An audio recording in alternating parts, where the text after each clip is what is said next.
from what I understand, this guy Rico's saying that he's been collecting for years. My only problem with that is that he says he's been selling stuff, so I don't know what he's gonna have left. But he claims he has some vintage toys. He's got a ton of Hot Wheels. I'm not really interested in Hot Wheels. Hopefully it'll pan out, and then we can pick up some stuff. If the prices are right, we make it happen. That is Woodland. Where? That is Woodland area. We gotta go to Pioneer. Yeah, but it cuts through here now. You know what I mean? And it resumes on off of Pioneer. I'm not using GPS for this one because I think I can handle like the old days. I can still put an address in my head and get there. I really can.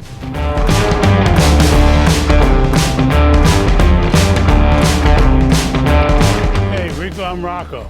Hey, I'm Rico. Pleasure. Come on in. This is my wife, Debbie. Hi, Debbie. Thanks for inviting us to see your stuff. You're welcome. So, Rick, thanks for having us. I really appreciate this. I'm glad you're local.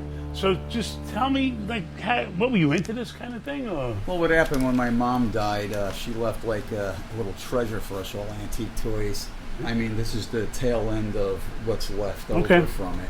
And then I've collected through the years the rest of what you see, the modern. So Mom was the originator of teaching you how to be a collector. Right. Well, inadvertently. I can relate to that. Yeah. You know, that's cool. My dad was the same way. She had foresight to see that things were worth money. So getting to your collection, I see a lot of Hot Wheels right away. Although I see some vintage pieces here and there. These old trucks. That's a cool piece. The box is great. Yeah. Yeah, the box is. The box is great. Look at that. Yeah. Look at that little piece. The box goes for $450. Yeah. Deb, I love this. The Space King. It's vintage, man.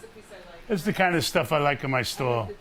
What's the most vintage piece? You get the old little Batman here. This is 60s. Vintage and the Batman. This is a corgi. It's missing Robin. Yeah. It's missing Robin. Wow, these bring back memories, man. Yeah, I was like, let me see if I smell the gum. Nah, you ain't gonna smell the gum. You know, these used to come with gum, you know. Yeah, These, the Beatle cards, you know. This is an interesting piece.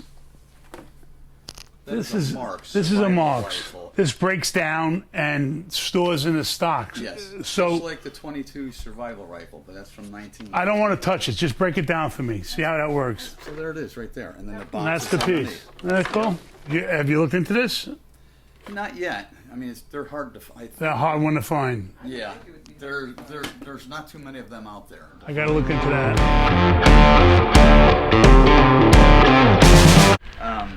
My number and your number don't even come close.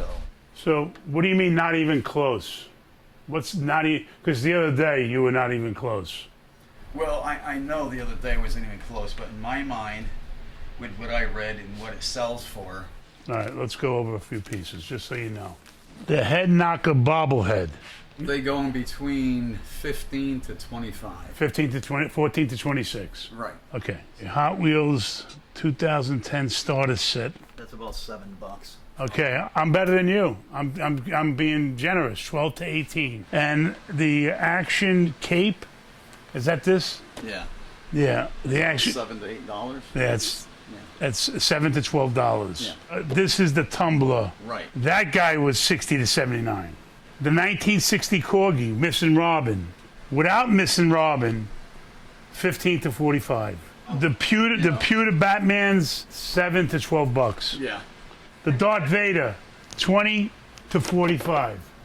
So when I add them all up, I'm at $232. I would have to get towards the higher range if I was to do something. The thing I want you to consider, though, at least, I'm buying it all and getting it done. You don't have to meet anybody. Just consider that. You know what I mean? I did. You know, just consider that I could just come here and boom. You know what I mean? $250, I take it all. I got this Dr. Seuss. It's a remote control. I don't think it's going to fly out the door, but I kind of liked it. I bought it with my heart. I like Dr. Seuss. Well, we didn't get much, you know, but I do have some irons in the fire with them. We'll see what happens, you know. People can want anything they want for it, but it's what what you can make on it. And if I have no room, or they say no meat on the bone, there's no meat on the bone. You don't buy it.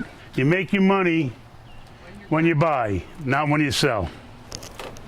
That's all I got to say about that. Well, we picked up 2 nice bamboo shelves, which we could use because we're getting a whole load of Talavera in next week, so they'll be perfect on that. I'm not upset about the Batman stuff at all. Yeah, no, I was interested in the Batman stuff. I had a feeling that nice guy, great guy. You know, I understand. He's got a collection. His heart's in his collection. That's right. You know, he doesn't need the money, but his heart's in the collection. Right. So when their hearts gets in the way of the business, it's a tough buy. You know, so you have to be careful. You have to know when to hold the line.